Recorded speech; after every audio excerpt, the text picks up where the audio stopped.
श्रीमद् करुणा सागर महाराज की जय। कैवल्य धाम की जय। श्री अविचलदास जी महाराज की जय।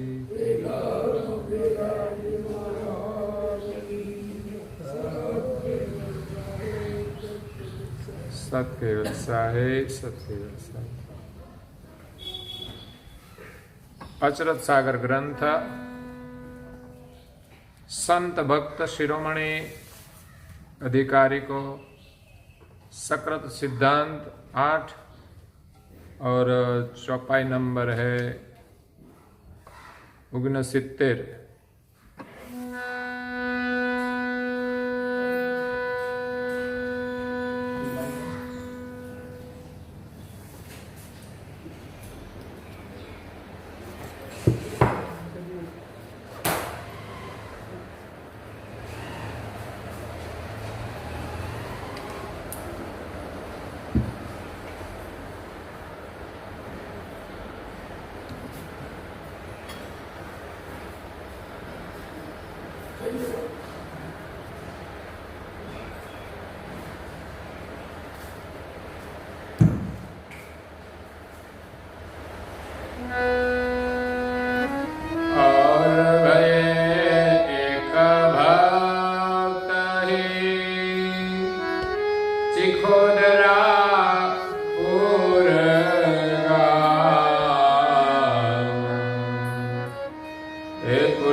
ज्ञान संप्रदाय के अध्यस्थापक अनंत ब्रह्मांडाधीश केवल कर्ता के परम विशेष अंश पंचम स्वसम वेद के रचयिता अनंत अंशों के तारणहार केवल धर्म धुरंधर महान समर्थ परम श्रेष्ठ परम विभूतिवान परम दयालु परम कृपा निधि सर्वज्ञ दिव्य परम गुरु श्रीमद् करुणा सागर जी महाराज की कृपा पात्र परम उपासक परम विदुषी परम पूज्य श्री अचरतबा परम गुरु की कृपा से स्वरचित अचरत सागर ग्रंथ में शिरोमणि भक्त और संतों का वर्णन करते हुए कहते हैं कि और भये एक भक्त ही चिखोदरापुर गांव। आगे 2 भक्तों का वर्णन किया, एक लालदास और दूसरा श्यामलदास। इस गांव में हुए रासनगर में दास। और यहां एक और भक्त का वर्णन करते हैं जो तिखोदरा गांव में हुए। सारसापुरी से नजदीक ही तिखोदरा गांव है। वहां एक भक्त हुए कुल के कनक सधारण। किस कुल के थे? सोनी थे, कनक सधारण। बैजीदास जिनका नाम था बैजीदास। वो भक्त शिरोमणि थे। उनका जीवन कैसा था, उनकी भक्ति कैसी थी, उसका वर्णन करते हुए पूज्य श्री अच्युत बा कहते हैं, अति निर्मल गत मत जिनु, अति निर्मल मत गत जिनु, उनका मत यानी मति, उनकी मति निर्मल थी।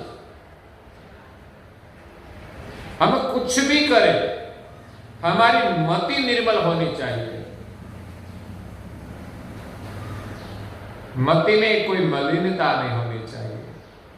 नहीं तो कई लोग बात करते हैं अच्छी अच्छी, लेकिन बुद्धि में मलिनता होती है, तो उनको परम पद की पहचान नहीं होती। हमारी मति निर्मल होनी चाहिए, बालक जैसे, कोई पक्षपात नहीं, कोई भेदभाव नहीं, कोई विकार नहीं। बुद्धि के विकार, गलत निर्णय करना, तो यहां बैजदास जो भक्त थे, उनकी मति, उनकी गति निर्मल थी। दिन दिन प्रेम विशेष, परम गुरु के शरण में आए, परम गुरु जी के प्रति उनका प्रेम दिन दिन बढ़ता जाता था।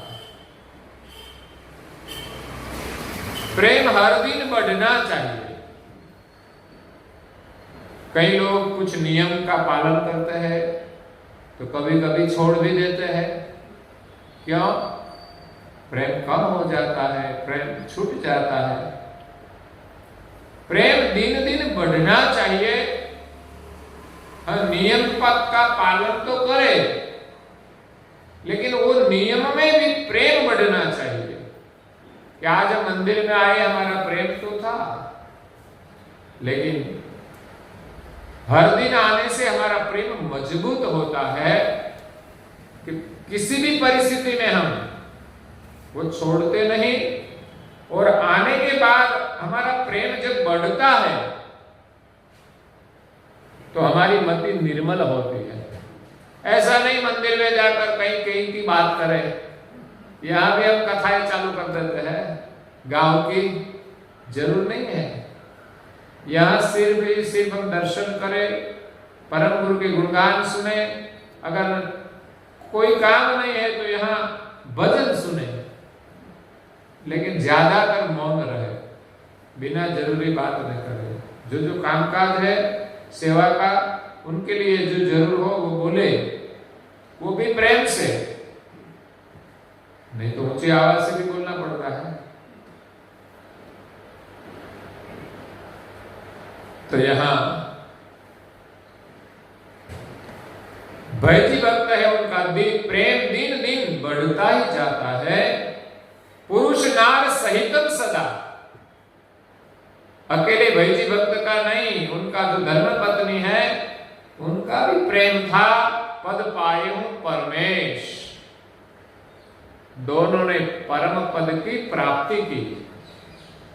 जो परम ईश है, सर्जनहार परम ईश, जो धाम है परम धाम, उनकी उसने प्राप्ति कर ली। इतने निर्मल मति के थे और उसका प्रेम इतना बढ़ा कि उसने परम पद की प्राप्ति कर ली। संसार की कोई चाहना नहीं। क्या हमसे छूट गई है संसार की भावना? बताइए, बहुत मुश्किल काम है। परम गुरु में इतना प्रेम बढ़ जाए कि संसार की कोई चाहना न रहे। धन की जिससे नहीं चाह है, नहीं मित्र की परवाह है। मित्रों की भी कोई चिंता नहीं है, मेरे मित्र है, या वो मेरे घर आता नहीं आता तो कोई बात नहीं, मेरे साथ वो बात नहीं करता, ना करे तो जाने दो। और धन की भी चाहना नहीं, धन है तो क्या करे, है?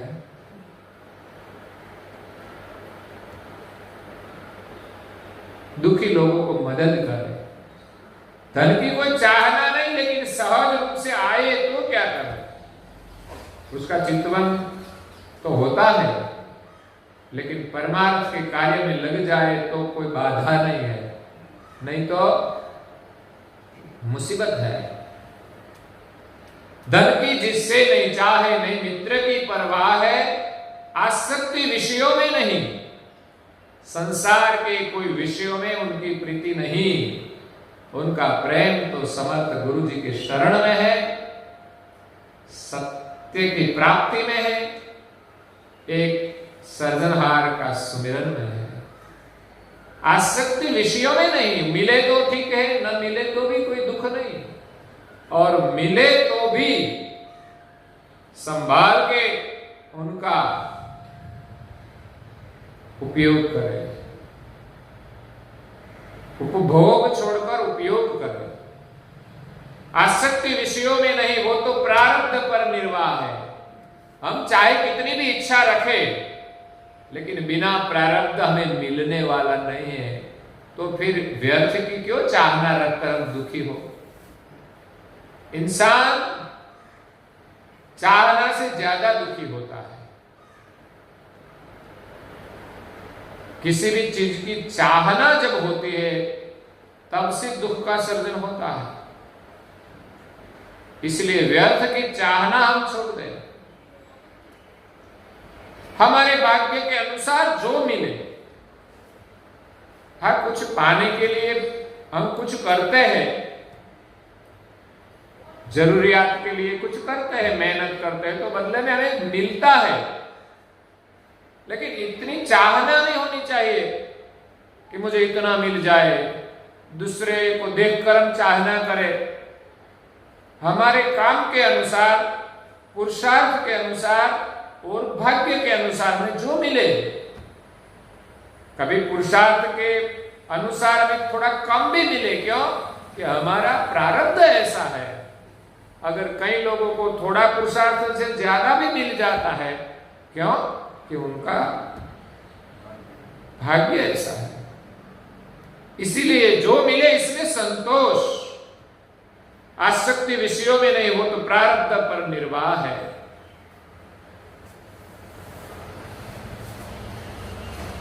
संसार मिटकर मिट गया, संसार से वो छूट गया। जिसके मन से संसार मिट गया, वो संसार से छूट गया। नहीं तो एक दिन शरीर छोड़ के तो जाना ही पड़ेगा। और जिनका जिनका हम चिंतन करते हैं, उनको भी तो छोड़ना पड़ेगा। इसमें से हमें कुछ काम में लगने वाला क्या लगेगा? बढ़िया मकान काम में लगेगा जब जाओगे तब, तो बैंक बैलेंस काम में लगेगा। शायद जाते वक्त हमारा बैलेंस नहीं रहेगा, मन का, वृत्ति का बैलेंस नहीं रहेगा, डगमगेगा मन कि क्या होगा मेरा। इसलिए इस संसार की चाहना छोड़कर परम गुरु के शरण की चाहना करें, उनके चरण में मन लगाए और परम पद की प्राप्ति की चाहना होनी चाहिए। वो भी बिना चाहे मिलता है। जब हम परम गुरु जी का स्मरण करें और उनके प्रति प्रेम हमारा बढ़े, तो हमें अवश्य निसंदेह परम पद की प्राप्ति होती है। हे परम गुरु उपदेश ते परम पुनीत भय दोई, हे जन्म मरण भय भवतरो, संशय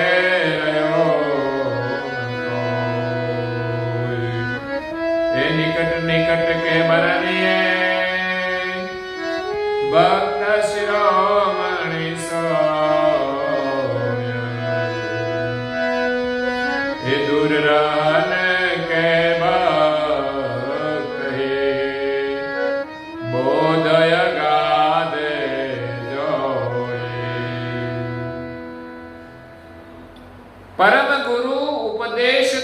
परम पुनीत भये दोय। भयजीदास और उनकी धर्म पत्नी जो सोनी थे, सुना, दोनों परम गुरु के उपदेश से परम पुनीत भये दोय, परम पवित्र बन गए। पवित्र बनना कोई काम साधारण नहीं है। हम सेवा कर सकते हैं, सुमिरन कर सकते हैं, लेकिन हमारी बुद्धि को पवित्र करना बहुत मुश्किल काम है। ऐसे तो देखे तो सरल है, सरल स्वभाव से हम रहे तो हमारी मति को दोष नहीं लगेगा। पवित्र बुद्धि, मन में बुद्धि में कोई विकार न हो, वो परमेश्वर के सुमिरन के बिना हो नहीं सकता। या तो परम गुरु का जो उपदेश है, दो प्रकार का उपदेश होता है। एक परम गुरु की दीक्षा मिले वो उपदेश है, दूसरा परम गुरु का वचनामृत सुने। तो इनसे हमारी मन और मति दोनों पवित्र होती है। मन हमारा सदैव विषयों के चिंतन से मलिन रहता है और बुद्धि उनके पीछे लग जाती है, तो कभी कावा दावा में भी लग जाती है, झूठ बोलने में भी लग जाती है। कोई फायदा नहीं। इसलिए मन और मति हमारी पवित्र बने परम गुरु के उपदेश से। मलिन तो है ही, लेकिन शुद्ध कैसे बनेगी? निरंतर हमें परम गुरु का उपदेश श्रवण करना पड़ेगा। इसलिए ये हर दिन जो हम कर रहे हैं, एक अच्छा उपचार है बुद्धि को, मन को शुद्ध करने का, मन और बुद्धि को पवित्र करने का। कैसे होगा?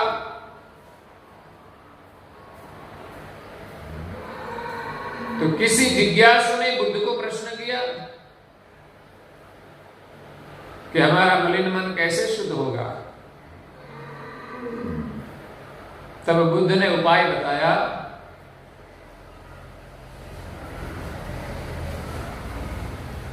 कि एक जल पानी लेके आओ, एक गिलास पानी लेके आओ। पानी लाया और कहा इसमें थोड़ी मिट्टी डाल दो। मिट्टी डाला तो पानी थे गया, पानी हो गया दूषित। और कहा कि इस पानी को अब शुद्ध करना है, तो कैसे करें? तो कहा कि इसमें शुद्ध जल डालो तो ये पानी शुद्ध होगा। मलिन पानी है वो शुद्ध होगा। तो जब तक एक ग्लास का पानी शुद्ध न हो तब तक डालते रहना। बड़ी बात यही है। ऐसा नहीं थोड़ा पानी डाला तो वो शुद्ध हो जाएगा। पानी का ग्लास तो पूरा भरा है, इसमें जब पानी शुद्ध डाला तो अंदर का पानी बाहर निकला, तो कुछ गंदा जल निकलने लगा। ऐसे ही प्रक्रिया थोड़ी देर चालू रही और बाद में बुद्ध ने पूछा कि क्या जल शुद्ध हो गया? जिज्ञासु ने कहा अभी तो गंदा है। बुद्ध ने कहा गंदा तो जरूर है अभी, लेकिन पहले जितना गंदा था उनसे तो शुद्ध हो गया, इनसे तो कम गंदा हो गया। ऐसे करते करते लंबे समय के बाद वो पानी शुद्ध हो जाएगा। वैसे ही हमारा मलिन मन है और परम गुरु का जो उपदेश है वो तो शुद्ध है, इसमें कोई मलिनता है? और इस संसार में कई प्रकार का उपदेश लोग देते हैं,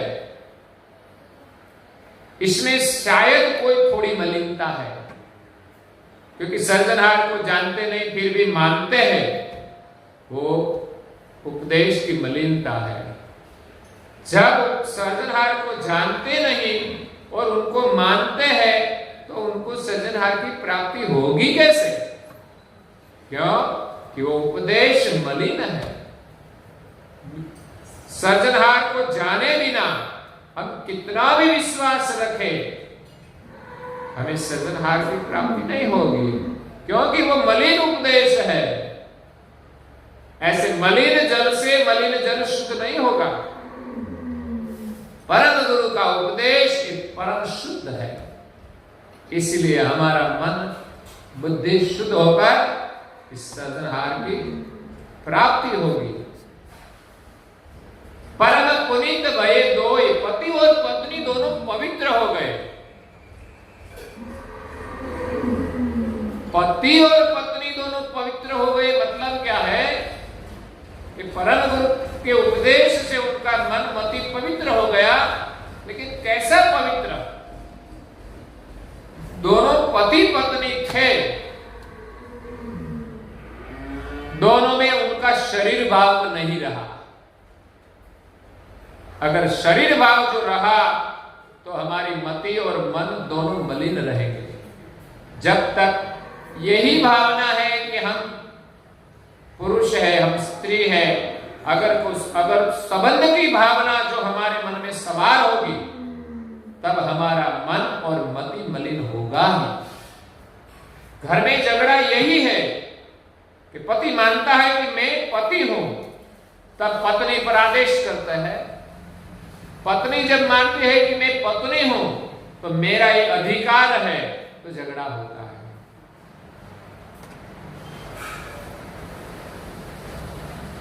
इसी प्रकार यहां भैजी भक्त और उनकी पत्नी दोनों पवित्र हो गए, मतलब संसार की कोई भावना रही नहीं, एक दूसरे को देखकर कोई मलिन भाव नहीं रहा, दोनों में अंश भाव आ गया। इसमें भी कैवल का अंश है और मैं भी कैवल का अंश हूं, न कोई स्त्री न कोई पुरुष।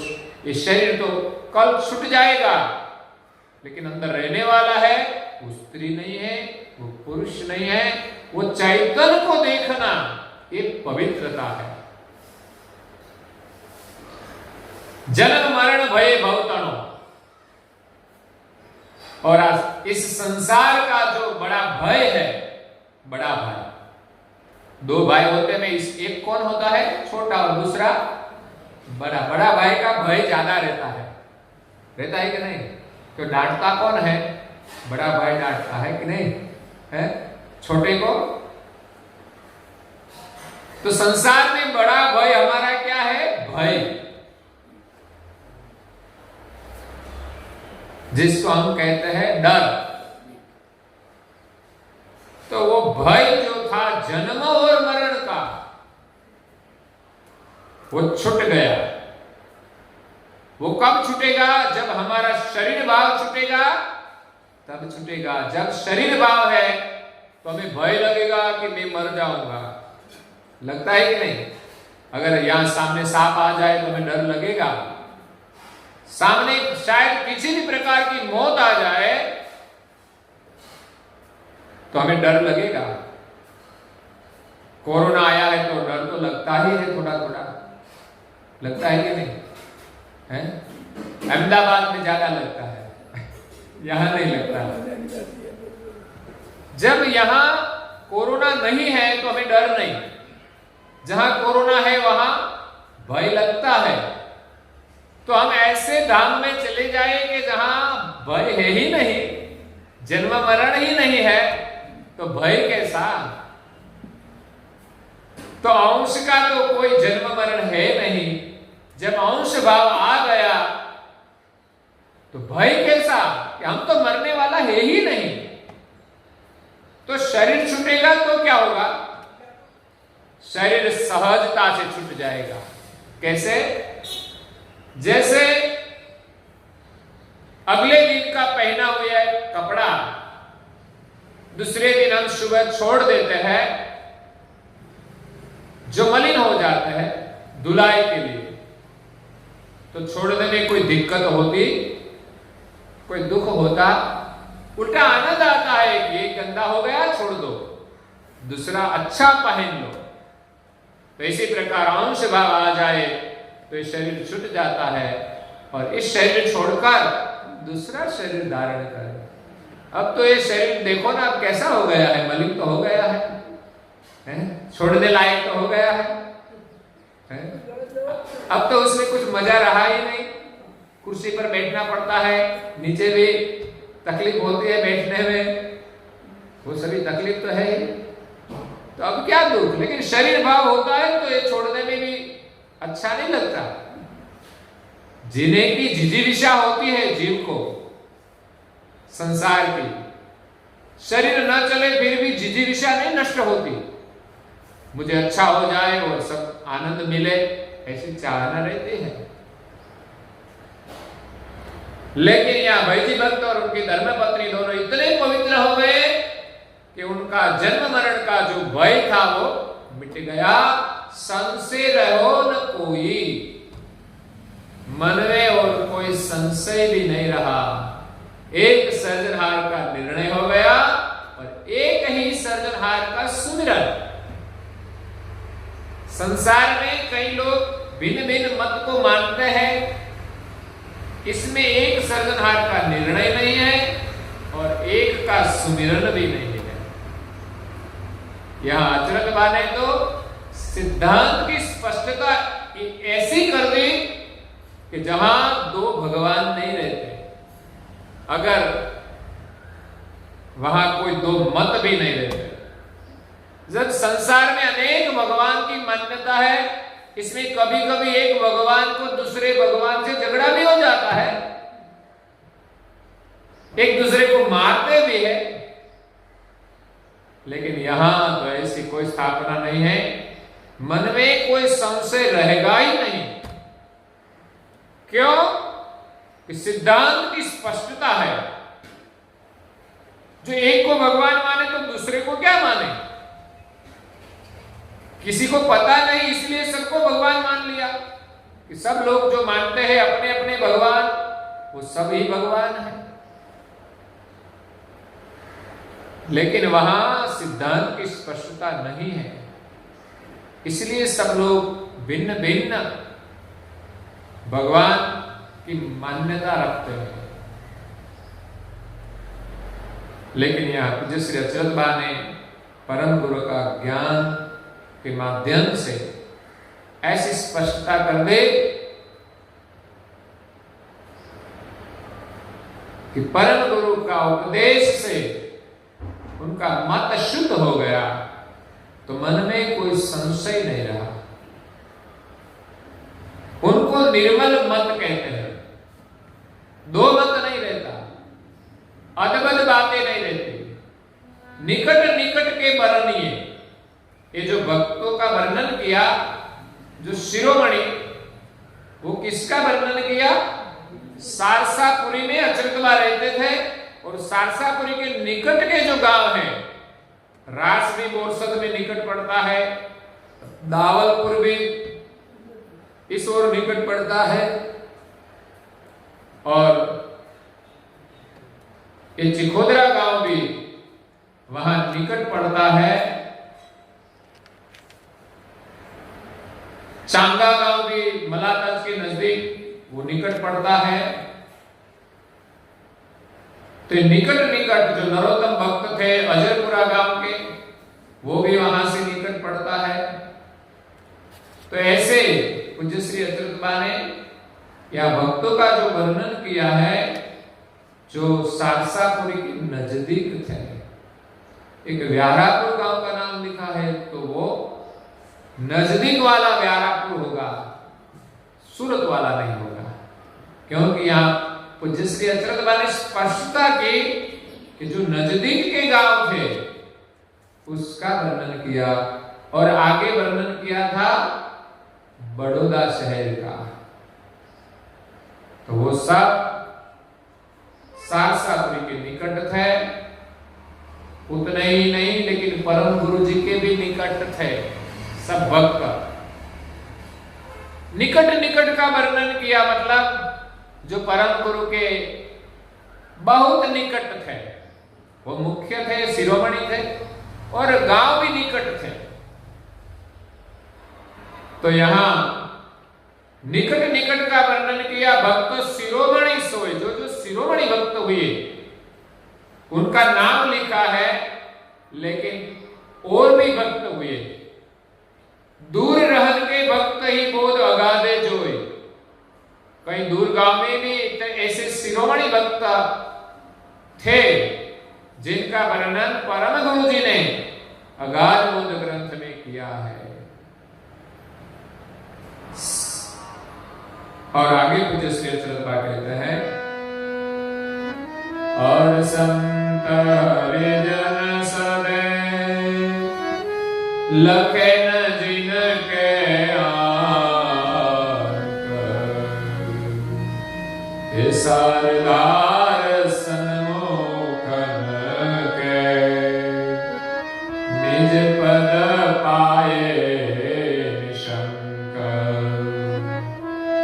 हरिजन को संत ही जय शरणगत आए, हे उदय अस्त बिछड़े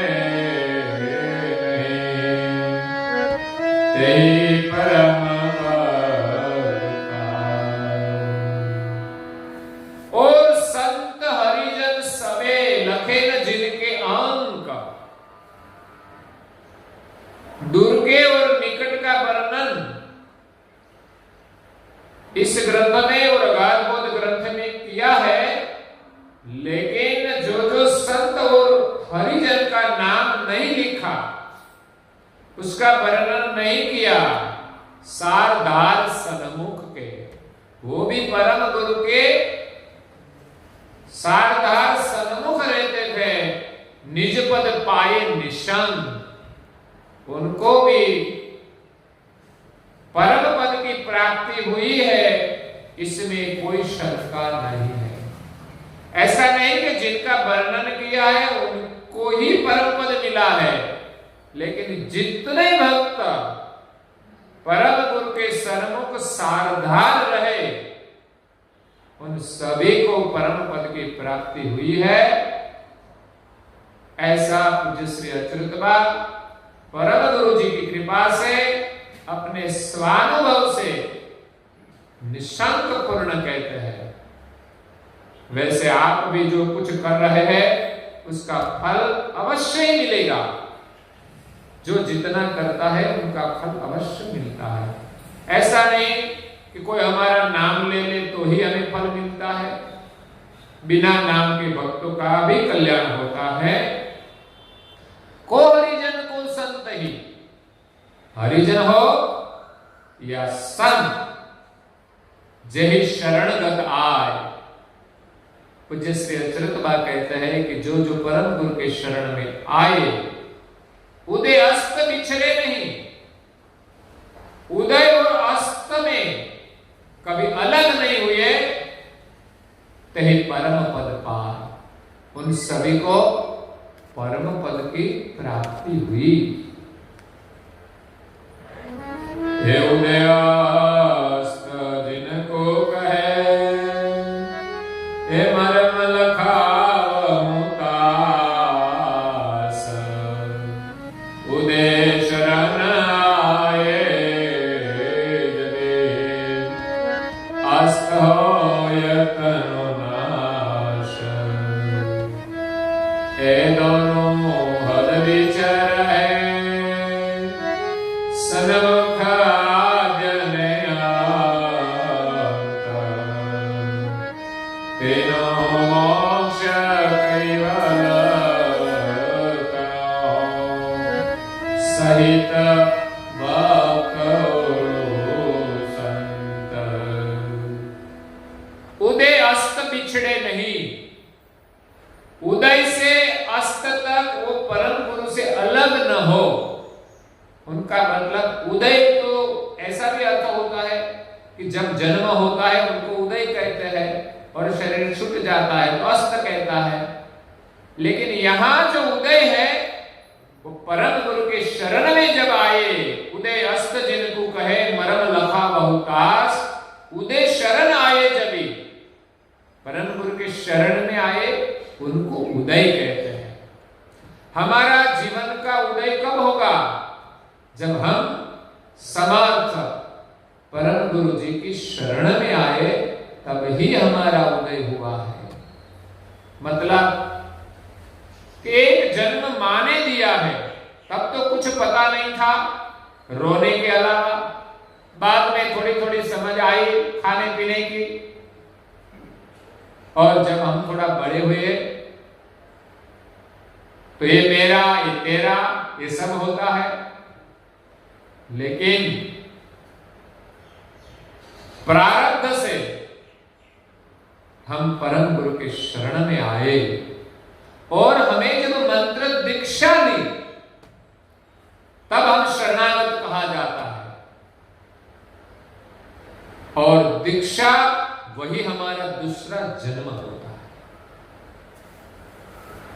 तो उदय शरण आए जब हम परम गुरु के शरण में आए और दीक्षा ली, तब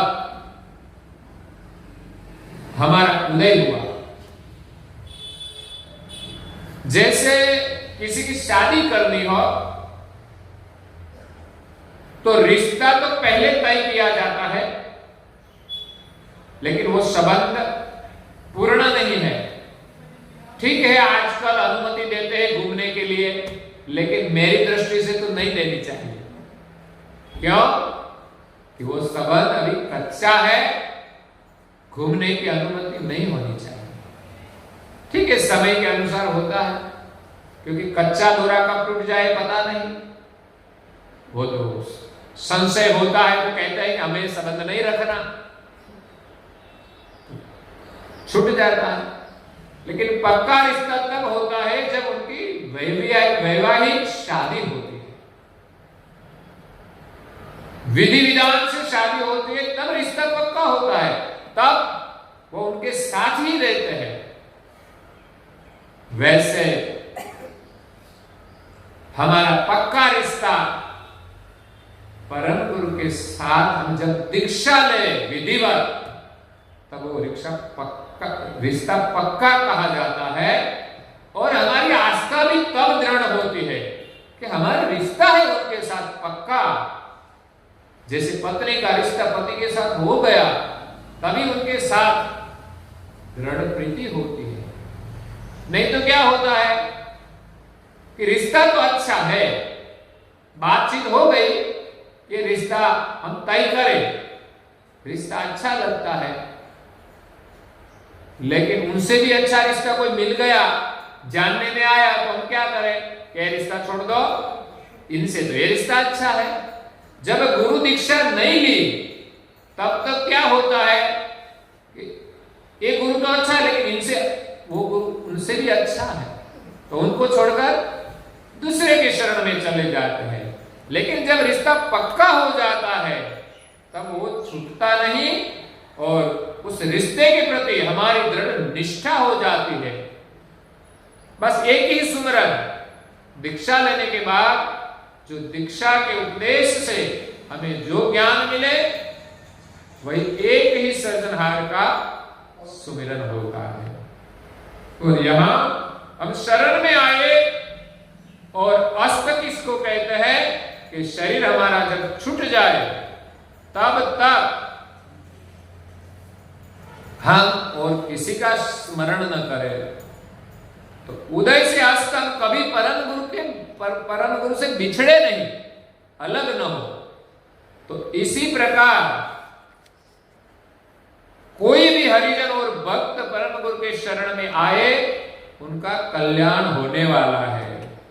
ये दोनों हद बीच रहे, सन्मुख आद्य अंत। दोनों जो हद है, एक परम गुरु के शरण में आए और दूसरा हमारा शरीर छूट जाए, तब तक हम परम गुरु से अलग न हो। सन्मुख आद्य अंत, आद्य से अंत तक हम उनके सन्मुख रहे तिनको मोक्ष कैवल कणो, उनको कैवल मोक्ष की प्राप्ति होगी, कैवल कर्ता की प्राप्ति होगी, सहित भक्त और संत। संत हो या भक्त हो, निर्मल मति से हम हरि का सुमिरन करें और आद्य से अंत तक हम अलग न हो, और कोई चाहना न हो, और कोई लोभ न हो, कोई लालच न हो, तो हमें कैवल मोक्ष की प्राप्ति होती है। और अंतिम 77 की चौपाई में पूज्य श्री अच्युतबा कहते हैं, शरणागत आए पीछे जय जन बिछरे सोय, घोर नरक रो पे पार न पावई को। इस अंग की अंतिम चौपाई में पूज्य श्री अच्युतबा कहते हैं कि जो जो संत और भक्त शरणागत आए उन सभी का मोक्ष हुआ, लेकिन शरणागत आए पीछे आने के बाद जय जन बिछड़े सोए, जो छूट जाता है, भूल जाता है, छोड़ देता है सुमिरन ध्यान भजन, उनका क्या होगा? घोर नरक रौ रौ परे। गुरु के शरण से छूटने से, भक्ति से शरण से छूटने से हमारा अकल्याण होगा। पूज्य श्री अच्युतबा तो ये कहते हैं कि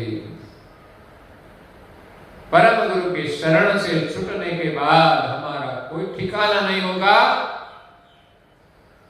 और हम कहां जाएंगे? नरक में जाएंगे। और इसमें भी जो हम अधम कर्म करें तो रो रो नाम का नरक है, जो अधम नरक है। नरक का भी प्रकार बताया है शास्त्रों में, और यहाँ जैसे अच्युतबा ने भी एक नाम लिखा कि रो रो नाम के नरक में जाकर पड़ेंगे। इसलिए कभी भी किसी भी परिस्थिति में हम परम गुरु का शरण न छोड़े, परम गुरु की भक्ति न छोड़े, उनका विश्वास न छोड़े, तो हमारा कल्याण निश्चित है। इसी के साथ आज की कथा और आज का ये अंग यहाँ पूर्ण होता है। आगे का अंग, आगे का स्कंद है 9वां, शिष्य नरक परम गुनेगारी को सकृत सिद्धांत, वो कल सुनेंगे। और आज के प्रवचन को यहाँ विराम देते हैं। सत्य साई श्रीमद् करुणा सागर जी महाराज की कैवल